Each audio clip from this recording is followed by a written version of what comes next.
민수기 24장 말씀입니다.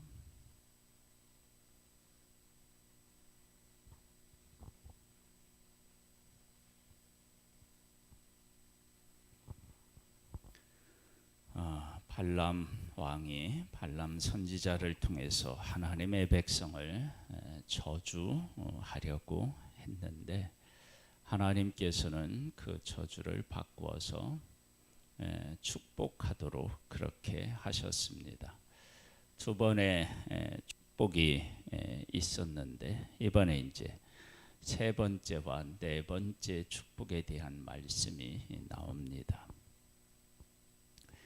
23장 27절로부터 보면 이렇게 말씀이 나옵니다.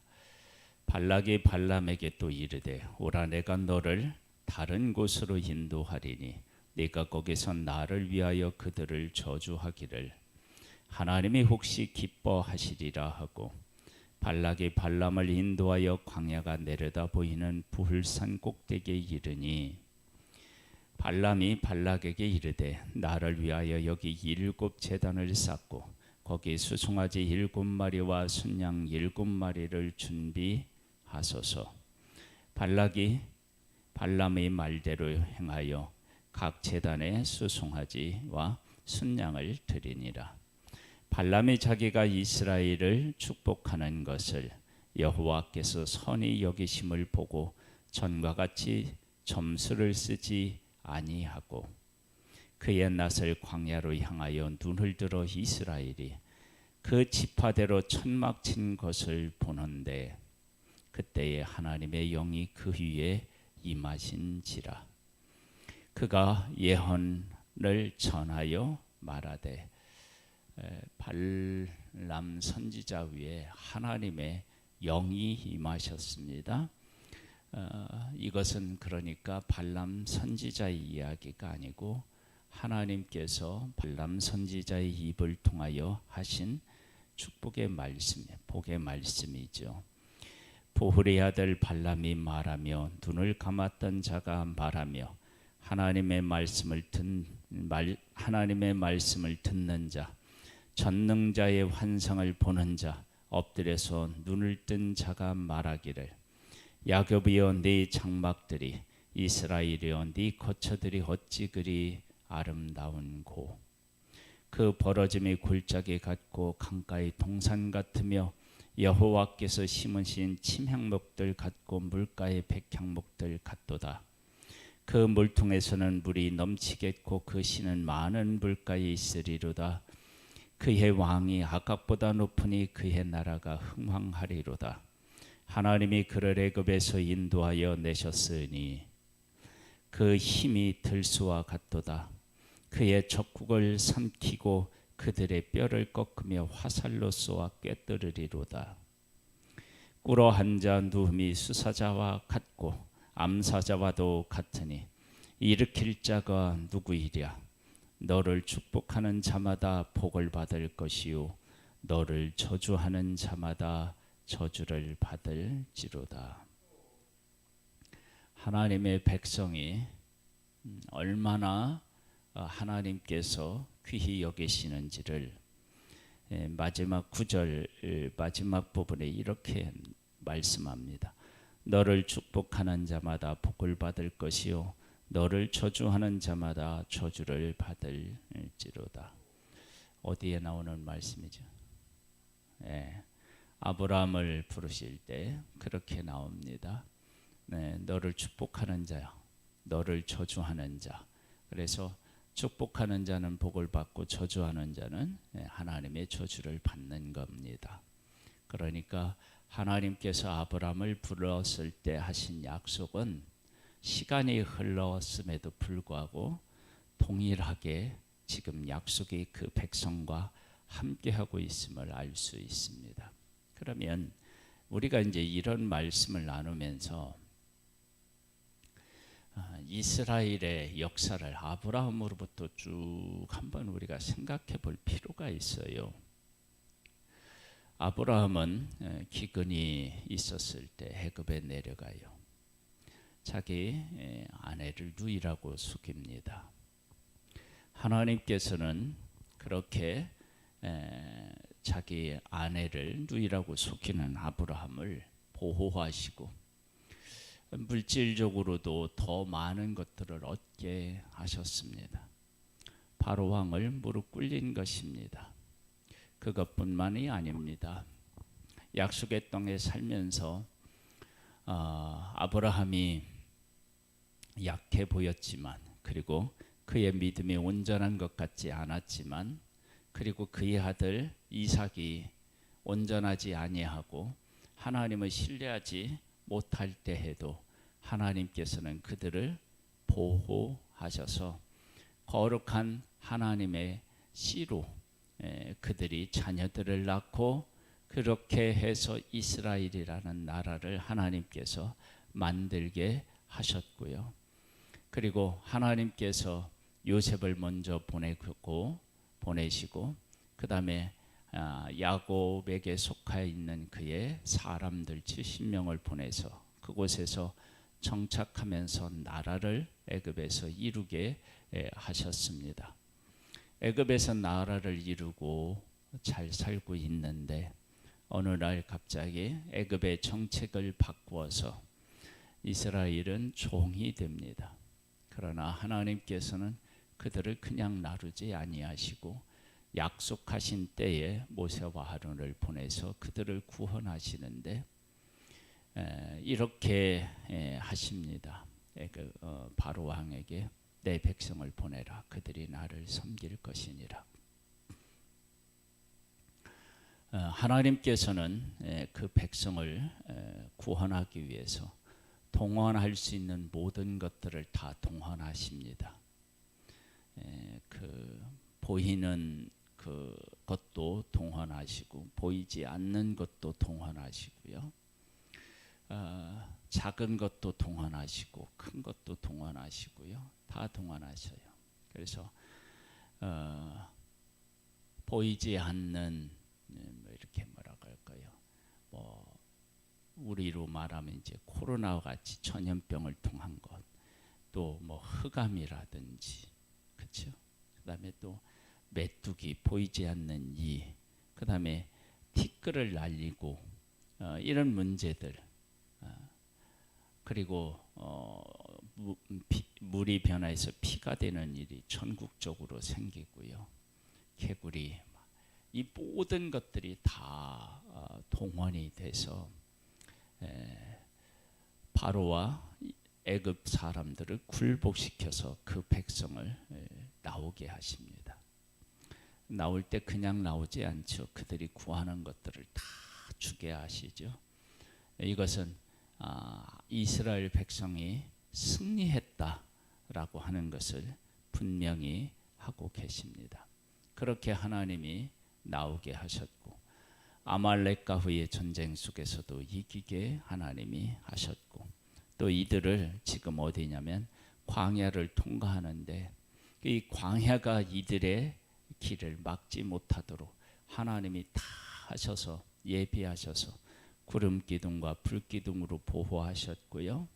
그 다음에 만나와 메추라기를 먹이시고 반석에서 물이 나게 하시고, 그리고 이들이 앞으로 살아갈 지침서를 시내산에서 허락하여 주시고, 그 다음에 이들이 부정해질 수 있는데 청결해질 수 있는 방법과 길을 알려주셔서 하나님이 언제나 그들과 함께 할 수 있도록 하셨습니다. 그리고 이제 광야를 통과해서 약속의 땅을 향하여 나아가는데, 이 발락 왕이 이스라엘을 저주하려고 할 때 하나님께서는 오히려 그들을 축복하셨어요.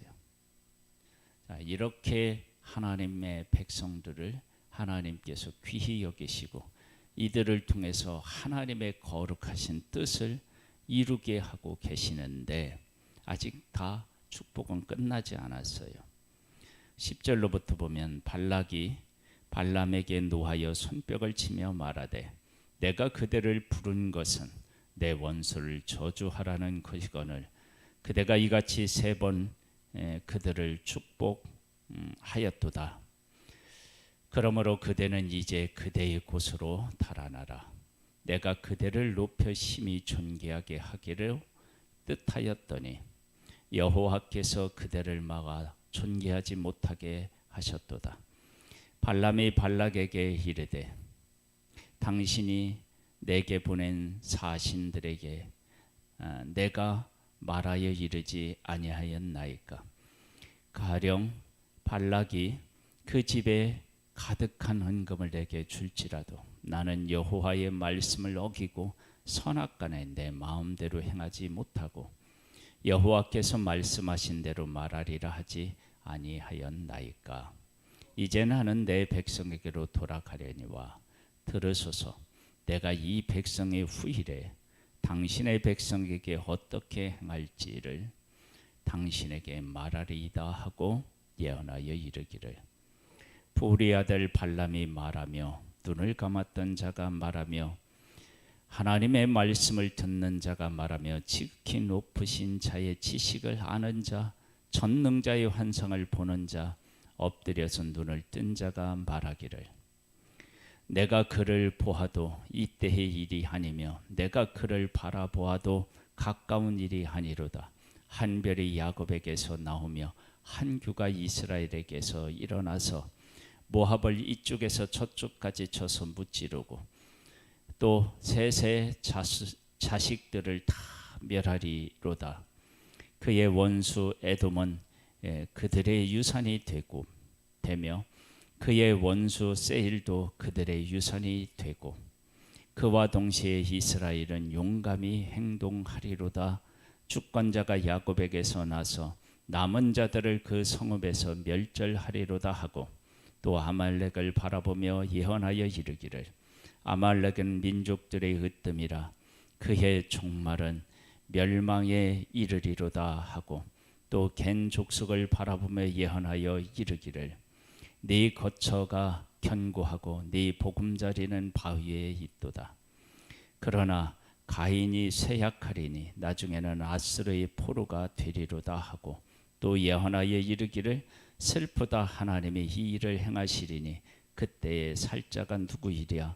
기띔 해변에 배들이 와서 아수르를 학대하며 에벨을 괴롭힐 것이나 그도 멸망하리로다 하고 발람이 일어나 자기 곳으로 돌아가고 발락도 자기 길로 갔더라. 4번에 걸쳐서 축복을 합니다. 하나는 앞으로 될 일 예수 그리스도를 상징하는 그러한 일까지도 이렇게 예언하도록 하는 모습을 보게 됩니다. 이것은 하나님께서 선택한 이스라엘이라고 하는 나라가 어떤 나라인지를 우리에게 잘 보여주고 있습니다. 그렇다면 하나님께서 발람 선지자를 통해서 이렇게 말하도록 그렇게 하나님의 영능이 일하셨다면 이 일에 대한 하나님의 백성들의 반응은 어떠해야 할까라고 하는 질문을 하게 됩니다. 왜냐하면 그 질문이 곧 내 질문이어야 되고 내 대답이어야 하기 때문에 그렇습니다. 이스라엘은 하나님께서 어떤 자연의 현상을 통하여서 그들을 복되게 하셨고 그들을 인도하셨다면 우리는 그들과 비교할 수 없는 예수 그리스도를 우리 가운데 보내서 십자가에 못 박아 죽게 하시고 그리고나 우리를 불러서 하나님의 자녀의 권세를 주셨습니다. 우리는 예수 그리스도께서 말씀하신 것처럼 하늘과 땅에 가지신 그분이 우리와 함께하고 계시며 우리를 해하거나 우리를 막을 자가 그 어느 곳에도 존재하지 않는 그런 자들로 우리를 부르시고 지금도 이끄시고 있고 우리를 지금도 복으로 함께하고 계십니다. 이런 우리들이 이 땅에 살아가면서 어떻게 살아야 할지 어떤 마음으로 살아야 할지는 이미 나와 있습니다. 다만 우리에게 하나님의 영으로 강력하게 우리가 지배를 받고 인도를 받고 그 뜻에 순종하면 우리는 세상을 이끌어가는 하나님의 사람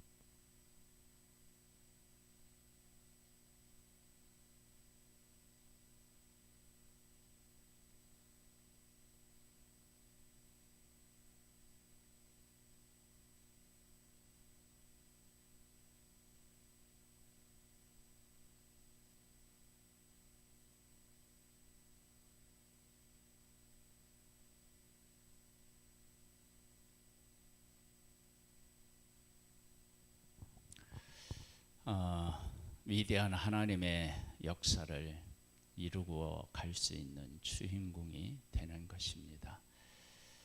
우리 이 사실을 기억하고 오늘도 주 예수 그리스도의 이름으로 기도하고 하나님의 뜻을 우리가 분별하고 그 뜻에 순종하여 앞으로 나아가는 복된 승리의 날이 되기를 주님의 이름으로 축복합니다. 하나님 아버지, 하나님의 백성들이 광야에서 훈련을 제대로 받지 못하고 불평불만하고 하나님의 손에 의하여서 약속의 땅까지 가야 하지만 광야에서 생을 마감한 수많은 사람들이 있어서 하나님의 백성들에게 소망이 없는 듯 보였지만 하나님께서는 발락 왕이 발람 선지자를 통하여 저주하려고 할 때 하나님께서는 발람 선지자를 통하여 하나님의 백성이 얼마나 위대한 하나님께서 들어서시는 귀한 존재인지를 분명히 말씀하셨습니다. 아버지 하나님, 그 축복의 말을 우리가 들어야 하고, 아니 우리는 그보다 더 귀한 존재로 예수 그리스도 안에서 하나님의 자녀가 된 자들입니다.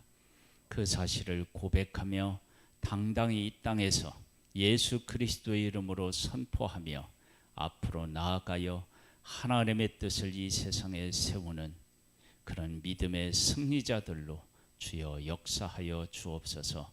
성령으로 충만케 하여 주시옵소서.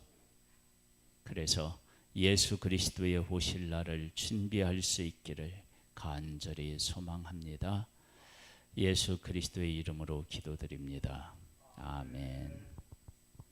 하늘에 계신 우리 아버지여, 이름이 거룩히 여김을 받으시오며 나라에 임하옵시며 뜻이 하늘에서 이룬 것 같이 땅에서도 이루어지리이다.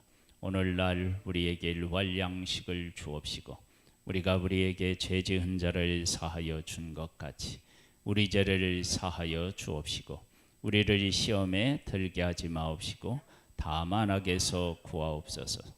대개 나라와 권세와 영광이 아버지께 영원히 있사옵나이다. 아멘.